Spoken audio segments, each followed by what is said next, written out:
Sino po nakakaalam ng balitang ito? Biruin nyo mga kababayan, si Diskaya kilala po natin. No? Si Sara Diskaya, yung pamilyang Queen and King of Flood Control. Na nakikiusap nga ang abogado, wag daw idamay ang anak. 'Di ba? Tapos nagreklamo ngayon yung mga nakabasa, wag idamay ang anak. Bakit yung mga anak naming nabahaan, hindi din ba nadamay sa baha? 'Di ba? Yan ang reaksyon. So ngayon mga kababayan, ganito ang nangyari. Hindi actually mga kababayan, pati pala ang Malacanang hindi pinatus. No? Hindi pinalagpas ni Diskaya.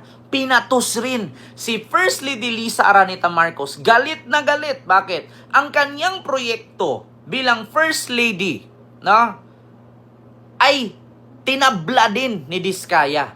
Yung isang building na ipinatayo, no, ng Malacanang ay pagdating ni First Lady doon, yung bubong may mga tulo ng tubig, yung kisame bumabakat yung mga tubig na pumapatak, tapos mga substandard yung gamit, at yung iba hindi pa tapos hanggang ngayon. Kita ninyo mga kababayan, ultimo pala Malacanang, pinatos.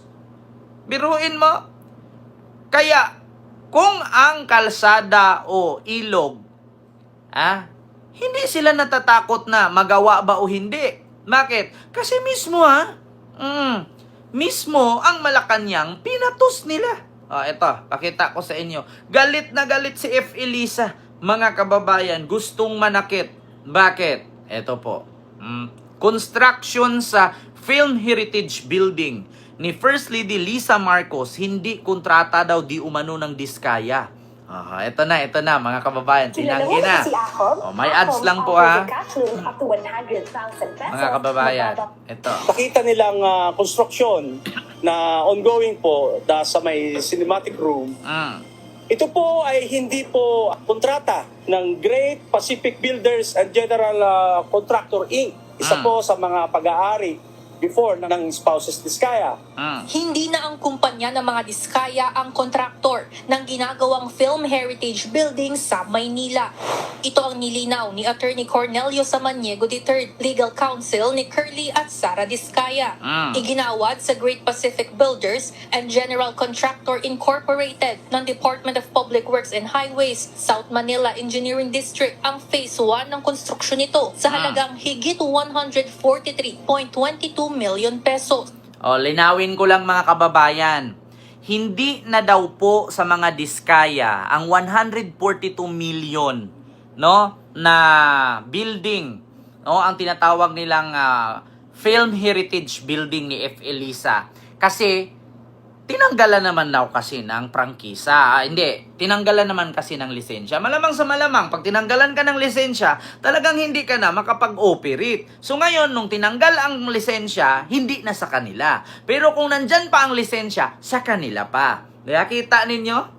Tinanggal ang kahapon, hindi na daw sa kanila kasi tinanggal na eh. Pero nung may lisensya pa, tumanggap sila ng tumanggap. Biruin ninyo, siyam na construction company. Iisa ang address, iisa ang location, iisa ang may-ari. So ngayon, halimbawa ako mga kababayan, magpapatayo ako ng isang napakalaki na parang Okada. Magpatayo ako ng mall. Mall of the world kasi merong Mall of Asia. Sa Mall of the world na yan, mga kababayan, na ipapatayo ni Ken Garcia, siyam ang naglalaban-laban. Laban ganito, bidding-bidding. Sinong tatanggap nito? Sinong tatanggap niya? Sinong ganon? Hindi ko lubos isipin na yung siyam palang naglalaban-laban na yun, isa lang may-ari. Kita nyo yan? Tapos ngayon, nung tinanggalan ng lisensya, hindi na sa kanila kasi wala daw lisensya. Pero tinanggap na nila yung 142 million dito sa Film Heritage Project na to, ng Malacanang. Kaya si F. Elisa, mga kababayan, tingnan nyo, galit na galit. Gustong manakit. Ito ang naturang kumpanya, isa sa pagmamayari ng mga Diskaya na ngayon ay revoke na ang lisensya bilang kontratista. Porket ni-revoke na ang lisensya, hindi na daw sa kanila yon. Pero tumanggap sila ng 142 million na pondo doon sa Film Heritage. Nung hindi pa ni-revoke, tumanggap sila. Ngayon, nung ni-revoke ang lisensya, quits na. Ano yun? Kung hindi ninyo maigawa yan, ibalik ninyo ang pera. Hindi yung porket tinanggalan kayo ng lisensya, ay wala na, hindi nyo na rin gagawin. Lisensya lang tinanggal, pero yung pera, nakuha nyo na. Di ba?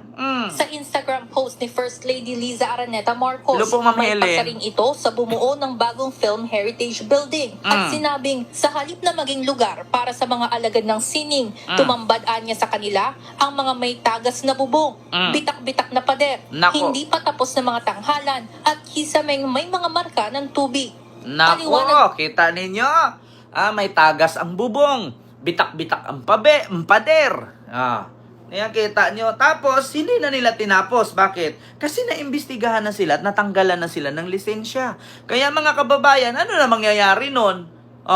Kaya sa totoo lang mga kababayan, tayong mga Pilipino, wala na tayong aasahan na ibabalik pa ng mga diskaya ang perang nakuha nila. Kasi bakit? Wala ito nga Malacanang na mismo. Malacanang na mismo. Pinatos nila. Nung tinanggalan silang lisensya, wala na, hindi na sila mag-operate. Pero yung pera, nandun na sa kanila. So thank you na lang yon. O baka pambili na naman ng panibagong Rolls Royce. O baka nga, yung 142 million nabili na ng 5 Rolls Royce yun So ganun pala yun mga kababayan, kasimple yumaman. Tatanggap ka ngayon, pag tinanggalan ka ng lisensya, quits na. Hindi pa po pwedeng bawiin yung pera na yun? Or i-deduct na lang nila yung naipatayo nilang bakal doon? Diba? Kita ninyo, mga kababayan? Tinanggap ang pera, tapos sabihin hindi na sa kanila kasi wala nang lisensya. Ano yun? Diba? Attorney Samaniego, Phase 1 lamang ang hawak ng Pacific Builders at mayroon ng Certificate of Completion na i-turn over na rin anya ito. Phase 1 daw ang hawak, tapos may Certificate of Completion. So, ang hawak daw ng mga diskaya, Phase 1. Halimbawa, ito, ang haba ng building. Yung sa kanan, sa mga diskaya, yung sa kanan ay sa iba. Ngayon, Certificate of Completion. Paano nangyari yan? Nasabihin ninyong Certificate of Completion kung meron pang mga bakal na nakatukon. Kita ninyo? Paano mo masabing Certificate of Completion yan? May ilaw nga pero may mga bakal pang nakatukon dyan, nakaganyan, nakatayo, nakaurok. Diba?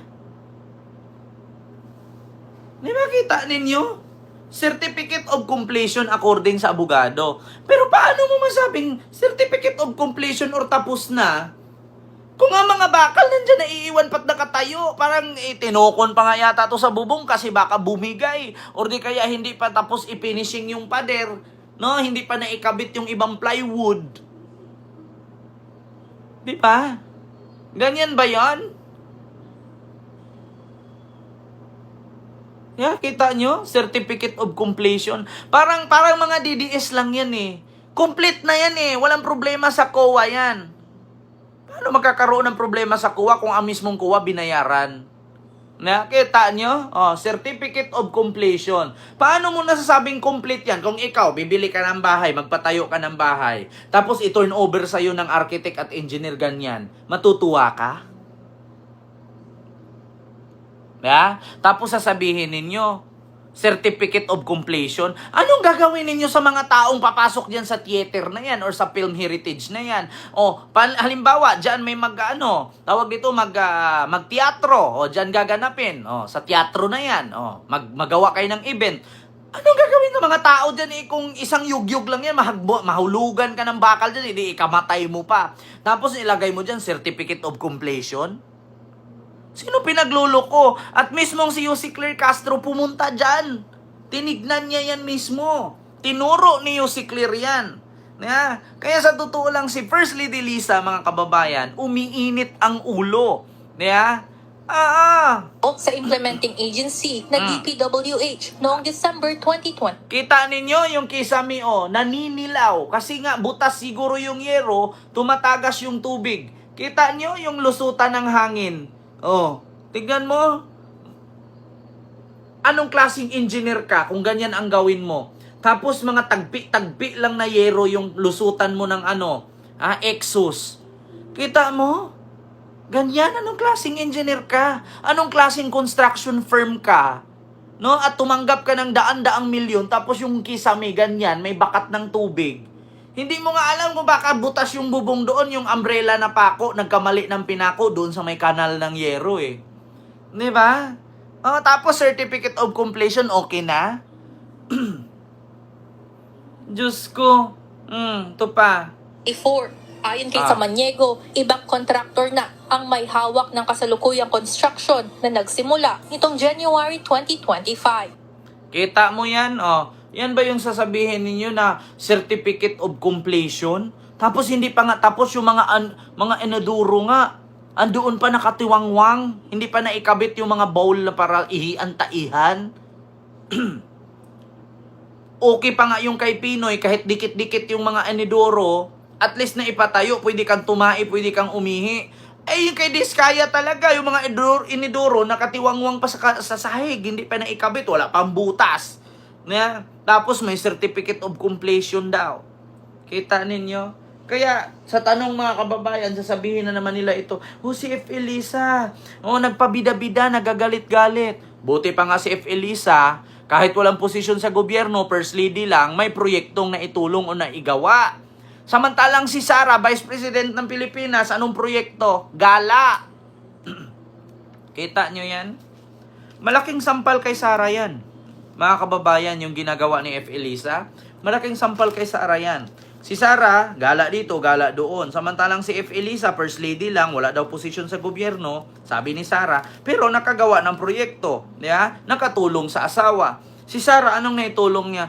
Pambabatikos, pamumuna, pambubuelta, pampatutsada, paninira, nganga. Yeah? Oh, kita ninyo mga kababayan, ultimo pala Malacanang. Pinatus ni Diskaya.